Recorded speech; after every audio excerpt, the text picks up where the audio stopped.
Meaning of general practitioner. General practitioner. General practitioner. General practitioner. General practitioner. A general practitioner, also known as a GP, is a medical doctor who provides primary medical care to patients.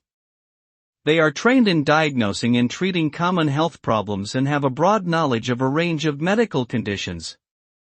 GPs typically treat patients with a variety of illnesses, from minor ailments such as colds and flu, to chronic and more complex health issues.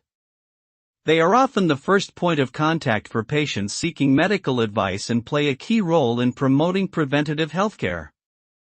GPs work in a variety of settings, including clinics, hospitals, and private practices.